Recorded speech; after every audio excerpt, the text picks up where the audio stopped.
Hello दोस्तों, मैं हूं आपका होस्ट डॉक्टर केवल असुदानी, सीनियर वेटनरियन। एक दफ़ा फिर हाज़िर हुए हैं हम गोट डिज़ीज़ पे, बकरियों की एक डिज़ीज़ पे बात करेंगे। आज जिस डिज़ीज़ पे मैं बात करूंगा वो एक ना वायरल डिज़ीज़ है ना बैक्टीरियल डिज़ीज़ है, वो है मेटाबॉलिक डिज़ीज़ है। मुख्तलिफ मेटाबॉलिक डिज़ीज़ भी होती हैं कैट और शीप में।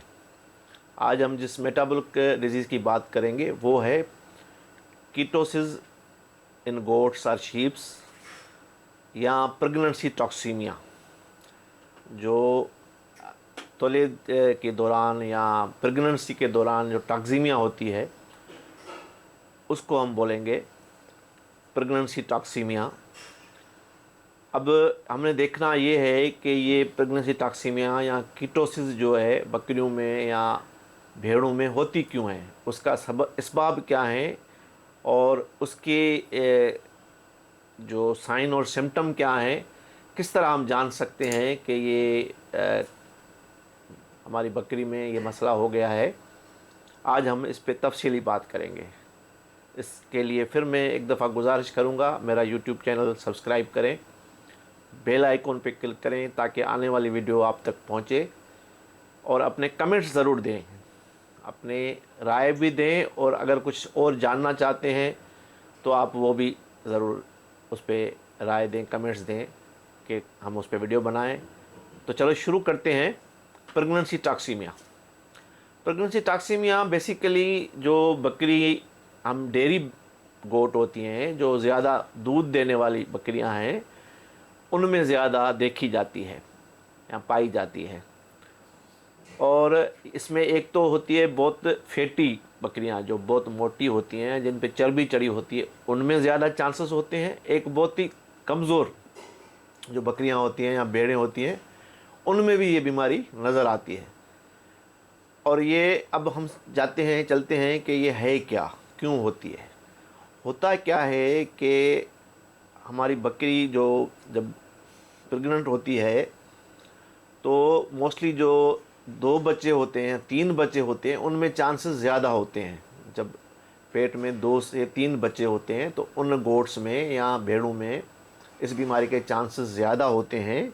उनको एनर्जी ज़्यादा चाहिए होती है, न्यूट्रिशन ज़्यादा चाहिए होती है, और सही तरह उनको न्यूट्रिशन नहीं मिल रही, अगर उनमें वो एनर्जी नहीं मिल रही उसके दौरान, तो ये प्रेगनेंसी टॉक्सीमिया होती है। और प्रेगनेंट टॉक्सीमिया जो है ख़ास तौर पर ये इसका जो प्रेगनेंसी का दौरानिया जो है भेड़ों में और बकरियों में वो 5 महीने होता है। तो चौथे महीने के बाद जो है ना ये बीमारी इसमें नज़र आती है और प्रेगनेंसी टॉक्सीमिया हो जाती है। बहुत फेटल डिजीज़ है, अगर उसको शुरुआती दौर में ही हम नहीं देख रहे हैं तो ये मौत का कारण भी बन सकती है। 80% जो है जानवर इसमें डेथ हो जाते हैं जब बहुत ही ज़्यादा बीमारी जकड़ लेती है, नज़र नहीं हम उस पर आते, फार्मर को उसमें सही तरह वो अगर मॉनिटर नहीं करता। इसके लिए ज़रूरी है कि जो प्रेग्नेंट एनिमल होते हैं हम उनको आखिरी जो दौरानिया होता है 1 महीने का, उसमें मॉनिटर ज़रूर करें। इसके असरात जो हैं कभी कभी उसी चौथे महीने 5वें महीने के अंदर दिखाई देते हैं, कभी तक बच्चा जनने के बाद भी वो असरात नज़र आते हैं। आज उसके बचने के पहले मैं उस पर बात करूंगा, साइंस मैंने पहले साइंस सिम्टम, उसके बाद हम देखेंगे कि इसको कैसे बचाया कैसे जा सकता है। साइंस सिम्टम में ये होगा कि आपकी बकरी जो है वो सुस्त सुस्त नज़र आएगी, और जो है वो ज़्यादा चलने फिरने में भी उसको शौक़ नहीं होगा, मतलब ज़्यादा चलने फिरने में दिलचस्पी नहीं लेगी, एक्सरसाइज कर कम होती है और ज़्यादातर लेटी रहती है। अगर प्रेग्नेंट गोट है और आखिरी आयाम है तो ज़्यादातर आप देखें लेटी रहती है, और उनकी एपिटाइटस जो भूख है वो भी कम हो जाती है, उसका खाना पीना कम हो जाता है, आस्ते आस्ते वीक हो जाना शुरू हो जाती है, और उसमें ये ग्लूकोज लेवल कम हो जाती है। और कीटोन बॉडीज़, एक कीटोन बॉडीज़ होती हैं, इसको हम वेटनरी टर्म में या मेडिकल टर्म में कीटोन कहते हैं, वो कीटोन बढ़ जाती हैं।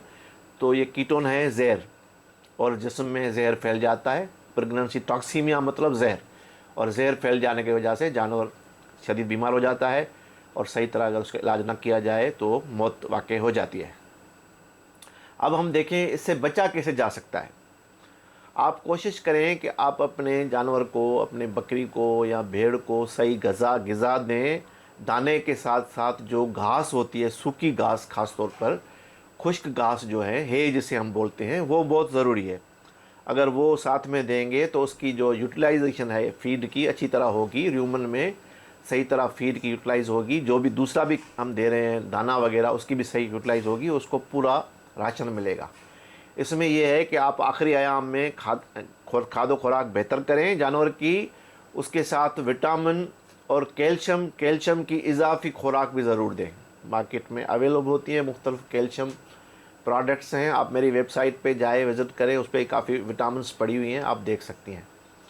तो आप इजाफी कैल्शियम ज़रूरी है, और जो है गुड़ है, जिसे शीरा बोलते हैं, वो भी इसको आखिरी आयाम में ज़रूर दें, तो ये बीमारी नहीं होगी, आप इससे बच सकते हैं। विटामिन्स और गुड़ दें इसके साथ, शीरा जिसे हम बोलते हैं, और सही तरह का खादो खुराक उसको ज़रूर दें, तो हम इस बीमारी से बच सकते हैं।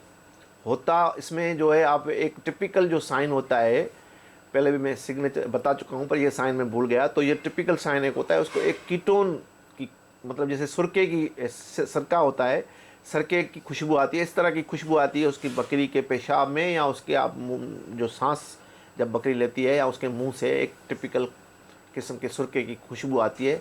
ये भी एक सिम्टम है, क्योंकि बकरियों में किसी कुछ और मेटाबॉलिक डिजीज़ होती है, सेम इसी तरह होती हैं प्रेगनेंसी टॉक्सिनिया में। तो ये जो टिपिकल सिम्टम है, एक ये है कि एक उसके जो पिछले पाँव हैं उसमें थोड़ी हल्की फुल्की कभी कभी स्वेलिंग भी हो जाती है। ये टिपिकल सिम्टम मैं बता रहा हूँ। और जो है, अगर बीमार हो जाए बकरी आपकी, प्रेगनेंट है आखिरी में आम में, और यहाँ बच्चे दे दिए हैं, अब वो देखें वीक है, खा नहीं रही है, वो बदबू भी आ रही है सुरके की टाइप की, और वीक है, तो उसमें ट्रीटमेंट जो है वो कैल्शियम की ट्रीटमेंट होगी, ग्लूकोज उसमें दिया जाता है।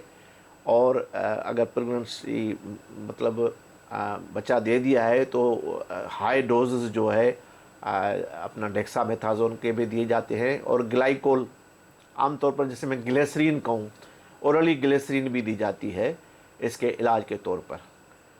बेहतर है कि अगर बीमार जानवर हो गया है, आपको समझ में आ रहा है कि ये प्रेगनेंसी टॉक्सीमिया या कीटोसिस है, तो आप अच्छे कितने वेटरनरी डॉक्टर के पास रब्ता करें और उससे अपना इलाज करवाएं।